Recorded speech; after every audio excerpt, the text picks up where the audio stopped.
Salve, amada igreja, com a paz do Senhor, amém?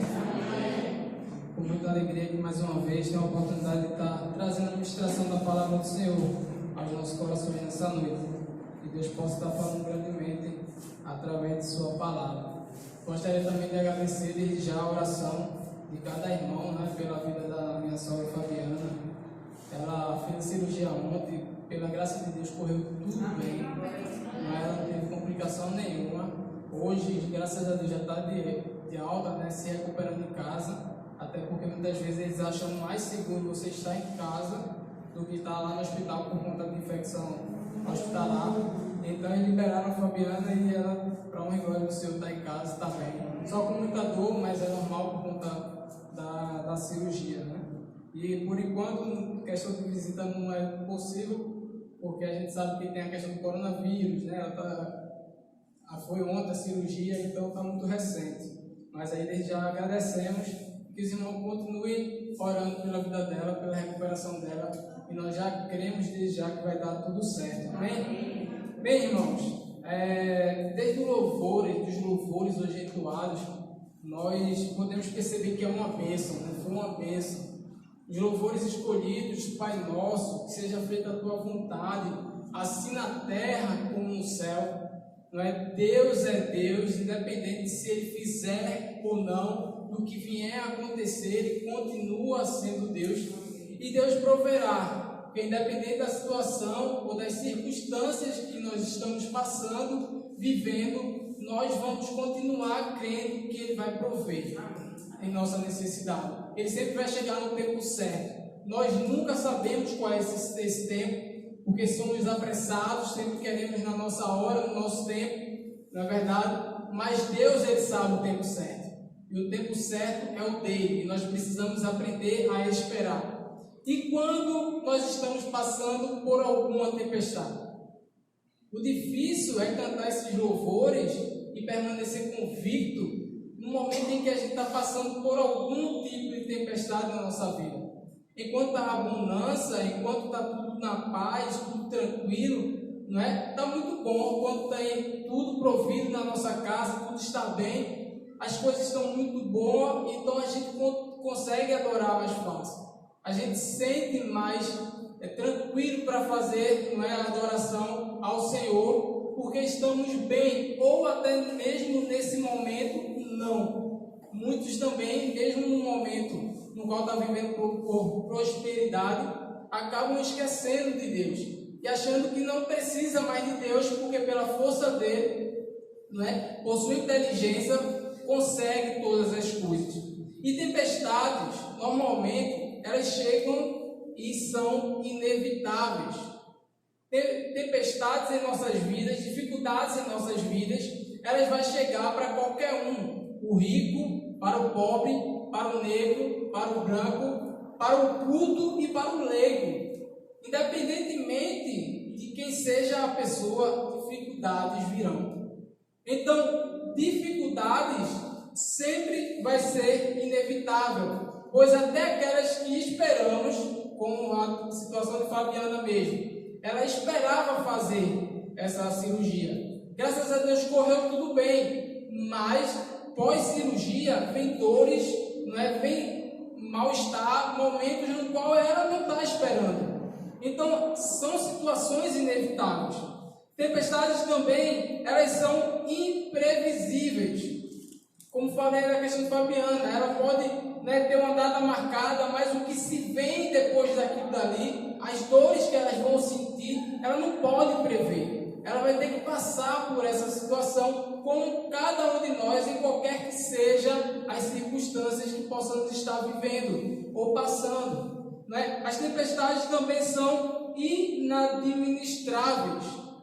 Algumas tempestades, algumas dificuldades, nós conseguimos ali ter um certo controle, mas existem situações na qual só Deus para agir por nós. Porque nós não vamos conseguir ter a administração daquela situação, nós precisamos clamar a Deus, pedir a Deus para que nesses momentos possamos ter discernimento e sabedoria para lidar com essas situações. E também o quarto ponto seria nas tempestades, podemos ter certeza que vamos passar por um aprendizado. Toda tempestade, toda dificuldade, ela vem para nos ensinar algo. E isso nós precisamos ter consciência de que tudo vem para poder que nós venhamos a amadurecer, para que venhamos a aprender algo novo, para que possamos ter um desenvolvimento em alguma área que estávamos falhando. E aí nós vamos perceber na palavra de Deus essas situações. Que os irmãos possam estar abrindo em Marcos, livro de Marcos, Evangelho de Marcos, capítulo 4. Nós vamos ler do versículo 35 ao 41.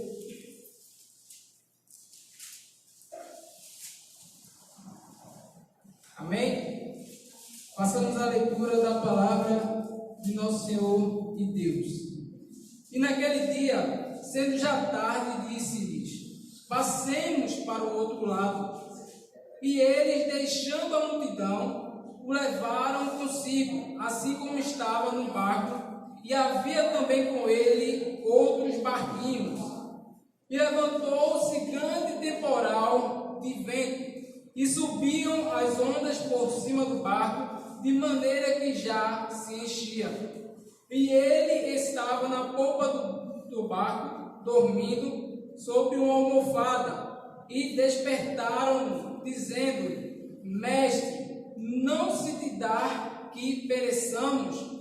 E ele, despertando, repreendeu o vento e disse ao mar: Cala-te, aquieta-te. E o vento se aquietou. E houve grande bonança, e disse-lhes: Por que sois tão tímidos? Ainda não tendes fé? E sentiram um grande temor, e diziam uns aos outros: Mas quem é este, que até o vento e o mar lhe obedecem? Amém? Senhor Deus eterno, maravilhoso Pai, quero te agradecer ao Senhor Deus por mais um dia aqui reunidos, ao Senhor Deus, na tua santa casa de oração, Pai. Deus, que o Senhor fale grandemente aos nossos corações através da tua palavra, ó Senhor Deus, e aquilo, ó Senhor Deus, que eu não puder transmitir, ó Senhor Deus, teu Espírito Santo fale aos corações, ó Pai. Deus, muito obrigado pela tua bondade, muito obrigado pela tua graça, muito obrigado pelo teu amor, que a cada dia, ó Senhor Deus, nos ajuda a vencer o seu mal. Cada mal de cada dia, ó Senhor Deus, vencemos porque tu, ó Senhor Deus, está no nosso barco. Então que o Senhor continue nos ajudando, ó Senhor Deus, e que possamos prosseguir para o alvo que é Jesus Cristo, até que Ele volte e possamos ir morar, fazer morada junto ao Senhor. Muito obrigado, no nome santo do teu Filho Jesus Cristo. Amém. Bem, irmãos, como podemos ver nesse contexto dessa leitura que nós fizemos, Jesus, ele normalmente, o seu ministério foi ali pelo mar da Galileia. Não é? Ele pregava de um lado e ia para o outro pregando, falando do amor de Deus. E aqui era um momento no qual ele estava fazendo isso também. O mar da Galileia, na verdade, não é um mar, não é? Como bem sabemos, ele é um lago muito grande, o maior lago de água doce daquela região, mas por sua imensidão, não é? Ou por algum outro motivo que eu desconheço, ele é conhecido como Mar da Galileia. E naquele momento ali, Jesus, nós vamos poder ver isso no versículo 1 do mesmo capítulo, e outra vez começou a ensinar junto ao mar, e ajuntou-se a ele grande multidão, de sorte que ele entrou e assentou-se num barco sobre o mar, e toda a multidão estava na terra junto ao mar. Então Jesus, ele estava ali fazendo o ministério dele, ele estava falando do amor de Deus, né? Por conta da grande multidão que se ajuntou ali naquele lugar, ele teve que ir para um barco e pregar do barco, e o pessoal estava na margem daquele mar. E ele ali ministrava, não é, aos corações daquelas pessoas, e ele passou o dia todo ali fazendo aquilo, falando da palavra de Deus e ensinando aquele povo. E aí nós vamos perceber que nessa passagem tem três perguntas presentes que são base do texto. Mas são 3 perguntas na qual nós vamos poder refletir nessa noite, onde a primeira pergunta vem da parte dos discípulos para com Jesus Cristo, se encontra no versículo 38, que diz assim, no finalzinho, dizendo-lhe: Mestre, não se te dá que pereçamos. Naquele momento ali, Jesus ele estava cansado, e isso mostra a sua natureza humana. Não é? Ele passou o dia todo pregando, ele passou o dia todo falando para aquele pessoal que estava ali, e ele se sente cansado naquele momento. E ele vai dormir no barco, vai para aquele barco, deita-se e dorme, e diz aos discípulos: olha, vamos para o outro lado do mar. E ali os discípulos tomam o caminho e seguem conforme ele falou. E vamos ver que naquele momento eles se deparam com uma tempestade. É interessante que nesse momento vamos perceber que muitas vezes nós tiramos tempestade, dificuldades, e muitos dizem, né, estamos passando no deserto, pelo deserto. Muitas vezes pensamos que é por conta do pecado, por conta de uma desobediência. E um exemplo disso nós podemos ver na vida de Jonas.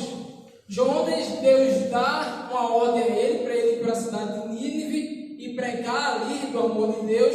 E ele, por desobediência, ele tenta tomar um caminho diferente. E Deus traz uma tempestade sobre aquele barco. E essa tempestade na vida de Jonas, na vida das pessoas que estavam naquele barco ali, era para poder trazer Jonas para o caminho que ele queria que ele fizesse. Mas existem momentos no qual também a gente vai passar por tempestades quando estamos obedecendo a palavra de Deus. Jesus Cristo nesse momento diz: vamos subir no barco e vamos ao outro lado. E quando eles estão ali pelo caminho, não é, atravessando o mar da Galileia, a tempestade vem sobre aquele barco.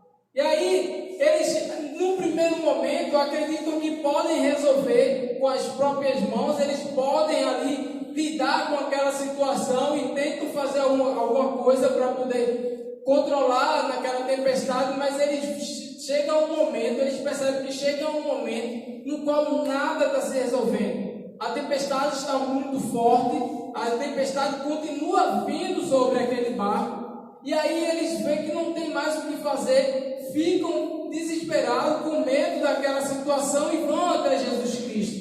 E vai lá e acorda Jesus Cristo, e de forma ao interrogar Jesus Cristo, a questionar Jesus Cristo, como se muitas vezes isso é uma atitude nossa também, como se Jesus não tivesse nem aí para eles, né? Chega para Jesus Cristo e diz: olha, acorda, será que você não se incomoda de que venhamos a morrer?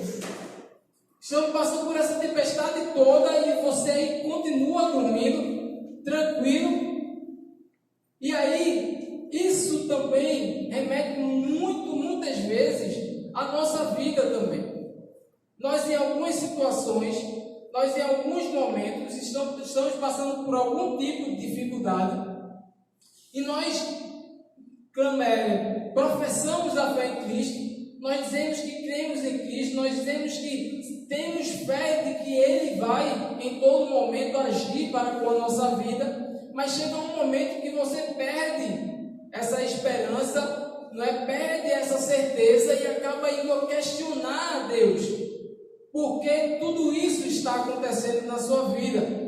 E aí Jesus, nesse momento, ele vai levantar, e aí podemos continuar a leitura no 39, ele despertando, repreendeu o vento e disse ao mar: cala-te, aquieta-te, e o vento se aquietou, e havendo grande bonança. Jesus Cristo, quando Ele está na nossa vida e quando nós depositamos nossa confiança nele, como eu falei no início, nós podemos ter a certeza de que Ele vai agir no tempo certo. Muitas vezes queremos que Ele age no nosso tempo, e aí é onde está o problema. O nosso tempo não é o tempo de Deus. Existe muito aquela discussão, né, de que, não, porque a promessa de Jesus Cristo voltar foi há milhares de anos atrás e Ele ainda não voltou. Mas quando vamos ver a palavra, a palavra vai dizer que um dia é como 1000 anos para Deus. Esse espaço de tempo não existe para Deus, ele é eterno. Então aquilo que parece estar demorando para nós, para ele não existe espaço de tempo. Então Jesus Cristo naquele momento se levanta e age no momento certo. Mas no momento também em que aqueles homens foram lá e questionaram. Nós vamos poder ver isso bem claro também em João 11. João 11.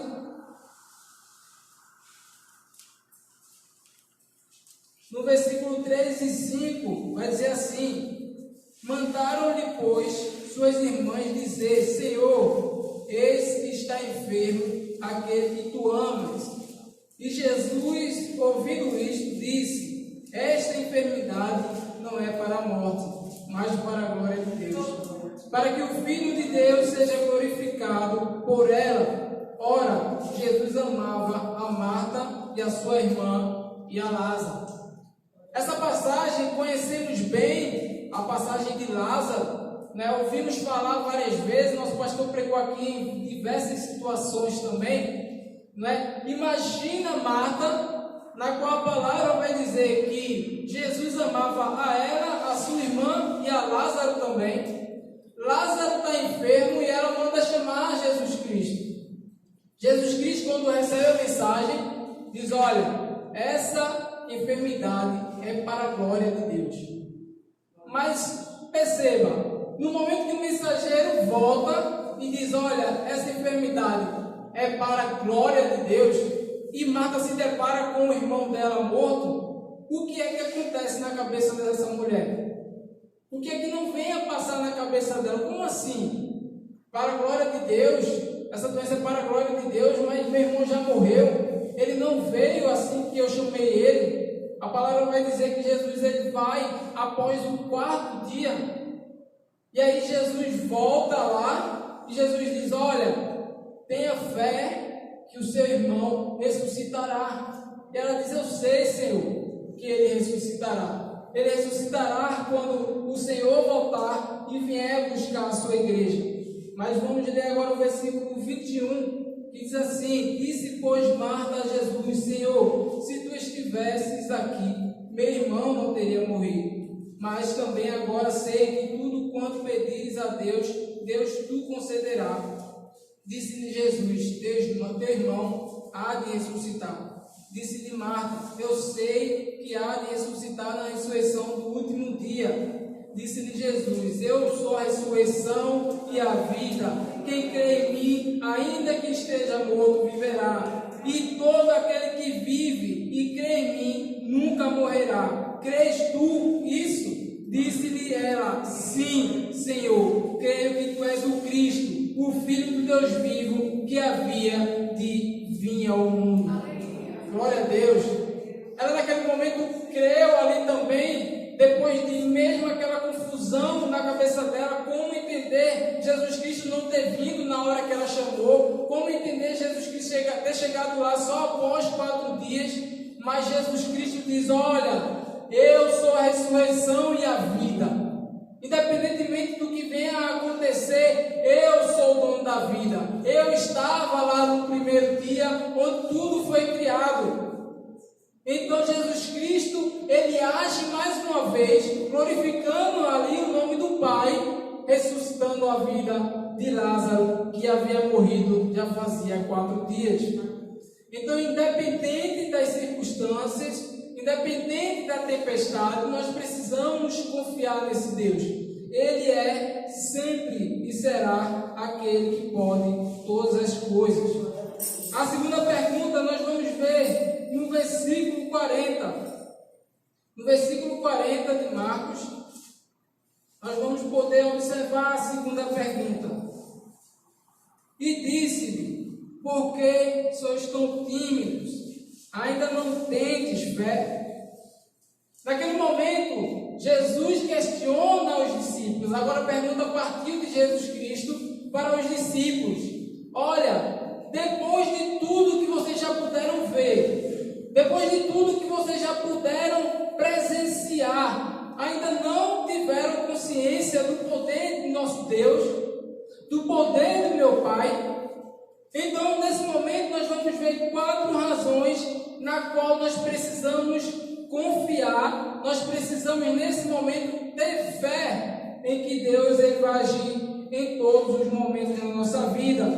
Primeiro, porque é promessa dele. A palavra de Deus vai dizer que Ele vai estar conosco até os fins dos dias, até a consumação dos séculos. Quando Jesus Cristo ele entra naquele barco, o que foi que Ele disse aos discípulos? No primeiro versículo que a gente leu, 35, Ele diz: olha, nós vamos para o outro lado.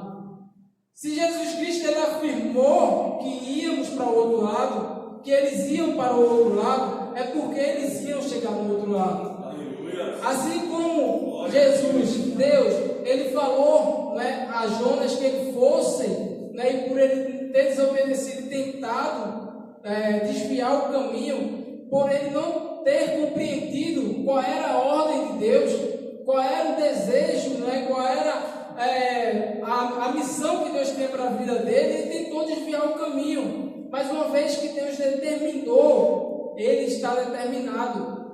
Vai acontecer assim como ele falou. E assim foi. Jesus Cristo ele disse: nós vamos para o outro lado. Os discípulos tiveram naquele momento dificuldade de entender a convicção e ter convicção naquilo que Jesus Cristo tinha falado. Segunda razão para você ter fé e não medo, por causa da presença de Jesus Cristo. Aquele que estava no barco não era o pastor Márcio, aquele que estava no barco não era André, aquele que estava no barco não era Jairo, nem nenhum de nós no qual alguém poderia confiar. Aquele que estava no barco era nada mais, nada menos que o Filho de Deus. Jesus de Nazaré é aquele que estava no barco. Por mais que a tempestade fosse forte, por mais que a tempestade estivesse ali contra aquele barco, aquele que estava ali deitado era o Filho de Deus e todas as coisas ele pode. Então, nós precisamos em todo momento ter fé, porque aquele que está presente na nossa vida é Jesus de Nazaré, através do seu Espírito Santo. O terceiro motivo que nós precisamos ter fé e ter tranquilidade, não é, nesse momento, é por causa da paz que Ele traz para cada um de nós. Quando nós acreditamos no poder de Jesus Cristo, Ele faz como Ele fez com aquela tempestade. Ele pede para que tudo se acalme, para que tudo se aquiete, e nós, naquele momento, assim como houve naquele mar bonança, houve paz, também vai ser na nossa vida.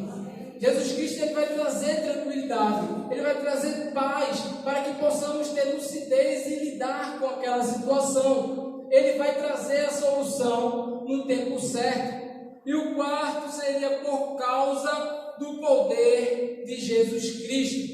Nós vamos poder, e aí a gente não vai ter como relatar, não é, versículos para poder ilustrar isso, mas o poder de Jesus Cristo, como nessa passagem, vai mostrar que Ele tem poder sobre a natureza. Ele criou todas as coisas, Ele chega para o vento, Ele chega para o mar e diz: aquieta-se, e o mar se aquietou, o vento parou, e tudo fica calmo, por conta do seu poder. Nós vamos também poder ver que Ele tem poder sobre os demônios. Se você for para o capítulo seguinte, que é o capítulo 5, você vai ver a passagem de um rapaz no qual ele era endemoniado, nenhuma cadeia podia prender ele tinha uma legião de demônios, e quando Jesus Cristo vai chegar naquela cidade ali, aqueles demônios se prostram diante do poder de Jesus Cristo. E ali eles falam com Jesus Cristo e dizem, claro, o demônio não ora, mas eles falam com Jesus Cristo e dizem: mas o que é que vieste fazer aqui antes do tempo? Viesse nos perturbar antes do tempo? Então, se vai nos tirar do corpo dele, que nos mande para aqueles corpos. E Jesus diz: vai. Os demônios se prostram diante dele, os demônios obedecem ao poder dele, porque ele é o filho do Rei dos Reis. E aí nós vamos poder também ver que Jesus Cristo, ele tem poder sobre toda fluxo de sangue, ela já tinha investido dinheiro e mais dinheiro para poder tentar se curar, recorreu a todo mundo que ela podia, mas só faltava um na vida dela. Jesus Cristo, quando ela sabe que está passando por aquela cidade, ela diz: olha, se eu ao menos tocar na veste desse homem, eu serei curado. E a fé dela diz que, a palavra de Deus vai dizer, quando ela, com aquela fé dela e a certeza que ela tinha, vai até Jesus Cristo e toca nas vestes dela, Jesus Cristo percebe que não foi um toque normal, porque saiu o poder dele, né, das suas vestes. E nós vamos poder também ver que Jesus Cristo, ele tem poder sobre a morte. Lázaro havia morrido, já fazia 4 dias, já estava no túmulo e estava fedendo. Mas Jesus Cristo chegou lá e disse: Pai, obrigado, porque mais uma vez ouviste a minha oração. Lázaro, venha para fora. E Lázaro ressuscitou. Lázaro ressuscitou porque Jesus Cristo, ele também tem poder sobre a morte. E a terceira pergunta, a qual também vamos pensar nesse momento, é a terceira e última, no verso 41. E ele diz assim, no final do versículo também, vou ler todo então: e sentiram um grande temor e diziam uns aos outros: mas quem é este que até o vento e o mar lhe obedecem? Os discípulos e todos aqueles que estavam ali nos barcos ao redor, vivendo naquela tempestade, naquele momento, olha aquele grande feito que ele faz e diz: mas quem é esse homem? Quem é esse homem que até o mar e o vento lhes obedecem? Nós vamos ver quem é este homem. Quem é este homem? Em João 1, do 1 ao 3, vai dizer: no princípio, ele era aquele que é a palavra. Ele estava com Deus e ele era Deus. Ele estava com Deus no princípio. Todas as coisas foram feitas por ele e por intermédio dele. Sem ele, nada do que se fez ou que foi existente teria sido feito. Jesus Cristo é aquele que estava na criação. Jesus Cristo é aquele que disse: sim, façamos o homem segundo a nossa imagem e semelhança. Quem é esse homem? Ele é aquele que sustenta todas as coisas pela palavra do seu poder. Jesus Cristo, ele tem poder e na sua palavra as coisas acontecem. Todas as coisas obedecem à sua voz. Quem é este homem? É a semente da mulher que nasceu para esmagar a cabeça da serpente. Gênesis 3,15. No começo, Deus ele prometeu que assim como o homem pecou, por conta do pecado se afastou de Deus, assim também Deus enviaria um homem para esmagar a cabeça da serpente. E assim foi. Jesus Cristo, ele veio, ele foi promessa e ele veio sim para poder nos livrar do pecado. Quem é este homem? É aquele que os pais da igreja falaram e os profetas apontaram. Isaías 9. Você vai poder ler que Jesus Cristo foi prometido, e assim como ele foi prometido, ele veio, cumpriu a promessa de Deus, veio para sarar as nossas feridas. Quem é este homem? Ele é aquele que será chamado maravilhoso conselheiro, Deus poderoso, Pai da eternidade, príncipe da paz. Esse é o Deus que nós servimos, independentemente da tempestade, independentemente das circunstâncias, nós precisamos declarar: ele é Deus. Se ele fizer, ele é Deus. Se ele não fizer, ele é Deus e continuará sendo Deus na nossa vida. Amém? Que Deus abençoe a nossa vida e nos dê uma noite de paz.